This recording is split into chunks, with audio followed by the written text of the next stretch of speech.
오늘도 불러주셔서 하나님의 은혜를 경험하고 말씀을 통해 한 주간의 시간들을 돌아보며 하나님께 아뢰을 것들 아뢰고 하나님과 교제하는 시간 갖고자 이 자리에 나왔습니다. 아멘. 하나님 이 시간에 말씀의 은혜와 또 성령의 은혜를 허락하여 주시옵소서. 아멘. 감사하며 예수님의 이름으로 기도합니다. 아멘. 아멘.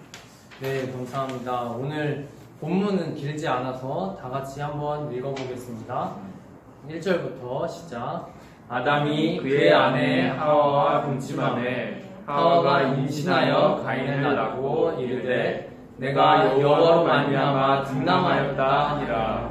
그가 또 가인의 아우 아벨을 낳았는데 아벨은 양치는 자였고 가인은 농사하는 자였더라.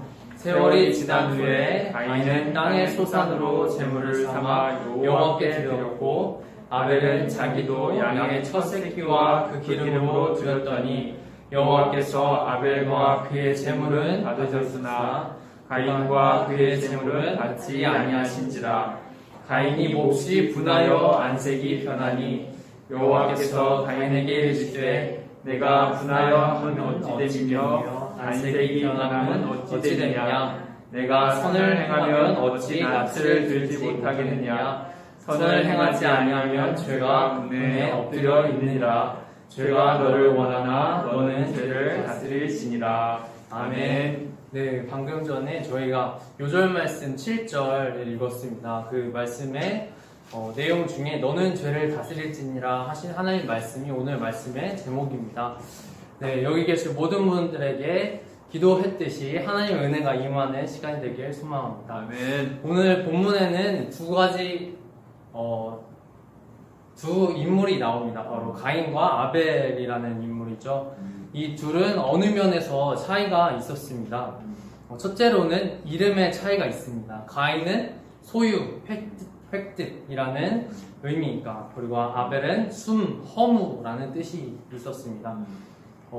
사실 아담은 두 인물의 아버지로서 미래를 예견하고서 가인은 뭔가 얻을 것이고 소유할 것이고 아벨은 허무하게 인생이 끝날이라 이렇게 알고서 이름을 지은 것은 아니겠지만 결국 그들의 삶은 그들에게 주어진 이름과 같이 되었습니다. 둘째로 그들의 가치와 시선의 차이가 있었습니다. 가인은 농사하는 자였고 아벨은 양치는 자였는데요. 소유와 획득이라는 이름을 가진 가인은 땅에 봉사하는 자라는 삶을 살게 되었고 숨, 허무라는 이름을 가진 아벨은 양들을 먹이는 자의 삶을 살게 되었습니다. 그러니 둘은 농사꾼, 그 다음에 양치는 목자라는 다른 직업을 가지고 있었던 거죠. 그런데 오늘 본문을 읽다 보면 한 가지 오해할 수 있는 파트가 있습니다. 바로 농업과 목축업을 통해 서로 다른 재물을 하나님께 드린 것이 제사의 옳고 그름이 판단이 되었고 결국에 농업을 하는 것보다 목축업 역시 동물의 제사가 재물이 짱이야 이런 오해가 발생한다는 것이죠. 그러나 그것은 사실이 아닙니다. 왜냐하면 양과 기름뿐만 아니라 소재와 같은 가루, 농산물도 하나님께서 예배 받으심을 성경에서 보여주고 있기 때문입니다. 그 내용은 바로 이제 아담과 의 아들 가인과 아벨의 사건 이후에 많은 내용들에서 성경에 나옵니다. 아멘. 그렇게 오늘 본문을 해석하는 올바른 관점을 고민해 보게 되는데요. 더욱 타당한 관점이 무엇일까 생각해 볼 때 바로 두 인물이 추구한 방향이 무엇이었나, 그 두 인물의 가치관이 무엇이었나 라는 차이로 이 해석이 갈리게 됩니다. 그렇다면 성경은 우리에게 무엇을 전해주고 있는 걸까요? 바로 하나님께서 보시는 가인과 아벨에 대한 관점의 차이가 있었다는 것을 이야기해주고 싶은 것입니다. 그 부분을 알 수 있는 내용을 짚어보면 첫째 예배의 시점이 나옵니다. 3절에 보시면 세월이 지난 후라는 내용을 통해서 어느 일정 시간이 있었고 그 시간이 흐른 다음에 이 사건, 오늘의 본문 내용이 발생함을 확인하게 되죠. 성경은 이 제사, 바로 예배의 사건이 우연적으로 발생한 것이 아니라 하나님께서 그 때를 정하셨을 때에 나타났다는 것을 분명하게 기록하고 있습니다. 본문에서는 인생의 날들과 그 끝을 계수하시는 하나님께서 예배를 감찰하고 계심을 보여주고 있습니다. 아멘. 그렇다면 하나님께서 이렇게 일정 기간을 두시고 특정 시점인 그 끝을 정하신 이유가 무엇일까요? 바로 하나님께서는 결과만을 중시하는 것이 아니라 인생의 과정을 중요하게 평가하는 분이라는 의미가 담겨 있습니다.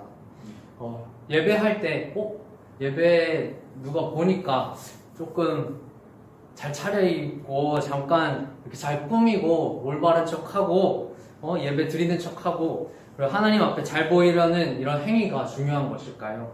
아니면 가인과 아벨 그 예배자가 살아온 삶이 그 바탕이 된 그 시간이 중요한 것일까요? 바로 하나님께서는 예배자의 삶의 과정을 보신다는 것입니다. 아멘. 둘째로 하나님께서는 두 인물의 제사드린 예물에 대해서도 다르게 평가하셨습니다. 본문 3, 4절을 통해 보면 가인은 땅의 소산을 또 아벨은 양의 첫 새끼와 그 기름을 하나님께 드렸음을 보았습니다. 이를 통해 하나님이 그들 각자에게 맡겨주신 사역에 따라 얻게 된 예물도 굉장히 중요하게 보심을 확인하였습니다.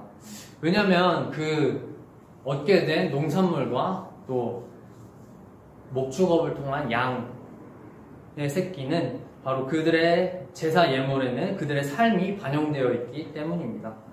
가인은 그저 자신이 생산해낸 땅의 소산만을 하나님께 드렸습니다. 농사 졌으니까 저거 한 줌 그냥 하나님께 갖다 드리면 예배 되는 거 아니겠어? 생각했을지 모르겠습니다. 한편 아벨은 하나님께 제물을 드릴 때 양의 첫 새끼와 그 기름이라는 아름답고 좋은 것을 구별해서 정성 다해 하나님께 예물을 드렸음을 성경이 증언하고 있습니다. 아멘. 하나님께 예배를 드린다고? 어떤 것을 드려야 하나님이 가장 기뻐하실까? 나를 이렇게 이끌어와 주신 하나님께 어떤 예물을 드려야 될까? 고민했다는 것이죠. 그 결과로 본문 5절에 하나님은 아벨과 그의 제물은 받으셨으나 가인과 그의 제물은 받지 않으셨다 기록하고 있습니다. 아멘. 이렇듯 성경은 하나님께서 받으신 것을 명확하게 둘로 구분해 내고 있습니다. 여기서의 핵심은 이렇습니다. 하나님께서 예배자들의 삶을 보시고 그들의 삶으로부터 나온 제물을 받으실지 말지 감찰하신다는 것입니다. 그렇게 예배자의 헌금, 예물의 가치는 액수, 또 보여지는 어떤 결과 많고 또 화려하고 이것이 아니라 각자의 삶에서 나온 그 과정에 있음을 우리는 명심해야겠습니다. 아멘. 땅의 것을 쫓으며 살았던 가인의 재물은 그저 그의 인생에서 떨어져 나온 하나의 소산에 불과했습니다. 저 많은 것 중에 하나님을 이 정도 드리면 괜찮겠지라고 생각했을지 모르겠습니다. 그러나 아벨은 하나님을 섬기는 삶을 살았고 그래서 예배를 위해서는 그의 첫 것을 분별해서 드려야 한다고 생각했고 아멘. 그의 예물은 또 그의 예배는 하나님께서 기뻐 받아주셨습니다. 아멘. 이런 맥락 가운데 본문 5절에 보면 가인의 죄에 대해 성경이 증언하는 내용이 나옵니다. 그 죄악을 다음과 같이 묘사하고 있습니다. 가인이 몹시 분하여 안색이 변하니 하나님의 평가를 본 가인은 슬픔, 우울, 화 등이 뒤섞인 복합적인 감정을 느꼈습니다. 아멘. 아니 나보다 늦게 태어난 내 동생 저것이 드린 예물은 받고 하나님 내 것은 안 받아? 이 농사 지으려면 얼마나 힘든데 이런 생각이 들었을지 모르겠습니다. 6에서 7절에 보면 하나님께서는 가인의 마음에 생긴 변화들을 바라보시며 다음과 같이 그를 꾸중하십니다. 네가 선을 행하면 어찌 낯을 얼굴을 들지 못하겠느냐? 선을 행하지 아니하면 죄가 문에 엎드려져 있느니라. 아멘. 이 말씀은 굉장히 센 말씀입니다. 이 말씀은 또한 심쿵하게 하는 말씀입니다. 실제로 우리 마음에 죄가 틈타면 악을 낳는 동기로 작용합니다. 그렇게 예수님께서도 마음의 죄를 먼저 경계하라 촉구하셨습니다. 이어서 하나님께서 가인에게 이렇게 말씀하십니다. 죄가 너를 원하나 너는 죄를 다스릴지니라. 아멘. 그런데 다음 주에 우리가 살펴볼 본문 8절에서부터 보면은 결국에 가인은 범죄하고 자신의 동생 아벨을 죽이게 됩니다. 여러분, 가인의 범죄 동기, 범죄하고자 하는 그 마음은 과연 무엇이었을까요? 하나님께서 가인의 형의 제사를 받지 않으셨으니 하나님이 잘못된 거야 라고 이렇게 원인을 돌릴 수 있지는 않을까요?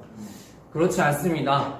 오늘 말씀을 돌아볼 때 그 원인은 하나님께 있지 않고 하나님께서 제사를 받지 않으시도록 만든 가인, 그의 삶과 그가 드린 제사에 있음을 보게 됩니다. 아멘. 사실 그가 땅을 다스리며 땅에 봉사하는 일은 굉장히 소중한 것입니다. 왜냐하면 하나님께서 주신 일이기 때문에 굉장히 가치 있는 것이죠. 그 사역 자체에 죄가 있다라고 할 수 없습니다. 그러니 성경에서 농사꾼은 죄인이야 라고 말하는 오해는 여기서 풀리게 되는 것이죠. 그러나 가인이 추구한 그의 가치와 시선은 하나님을 벗어나 있었습니다. 그는 이 땅에서 누리는 삶에 집중했습니다. 하하하, 이렇게 많이 경작하고 땀을 흘리면 풍족하게 먹고 살 수 있는 게 넘쳐날 거야. 하나님께서는 그의 인생을 아셨습니다. 결국 그는 하나님께 온전한 제사를 드릴 수 없었습니다. 거룩하지 못한 삶이 이어져 오는 그 시점에 결국 죄가 인도하는 길로 가인은 향하게 됩니다. 오늘 말씀을 정리해 보겠습니다. 오늘 본문을 통해 우리도 어떻게 예배를 드려야 할까 이런 질문이 생깁니다. 또한 하나님께 드리는 우리의 제물은 어떤 것이어야 될지 고민하게 되죠. 인생의 마지막 날 하나님은 분명 각자의 인생의 무게를 달아보실 것입니다. 그때 우리는 어떠한 하나님의 평가를 받게 될까요? 김병기 목사님, 당신은 아벨과 같습니다. 아니, 가인과 같은 것 같아요. 여러분은 어떤 인물의 평가와 같이 하나님의 평가를 받고 싶습니까? 헌금, 우리 각자가 드리는 하나님께 드리는 그 예물에는 반드시 그 삶이 반영되어 있습니다. 아멘. 헌신의 삶을 드리지 않고서는 하나님께서 받으시는 온전한 제물을 드릴 수 없다는 이 중요한 사실을 우리는 기억해야 할 줄 믿습니다. 아멘. 여기 모인 여러분, 하나님은 우리의 마음을 들여다보고 계십니다. 또한 죄가 우리 마음문 앞에 다다를 때 말씀으로 우리를 경책하십니다. 죄가 너를 원해. 너가 병기 목자, 너가 하나님을 떠나길 원해. 그러나 병기 목자야, 너는 죄를 다스려라. 하나님 이렇게 경책하십니다. 그러므로 우리는 하나님 앞에 거룩한 삶을 살아야 합니다. 아멘. 우리가 실제적인 죄의 행동을 하지는 않더라도 하나님께 초점 맞춰지지 못한 삶은 결국에 그 삶이 이어져 가인의 꼴이 된다는 것입니다.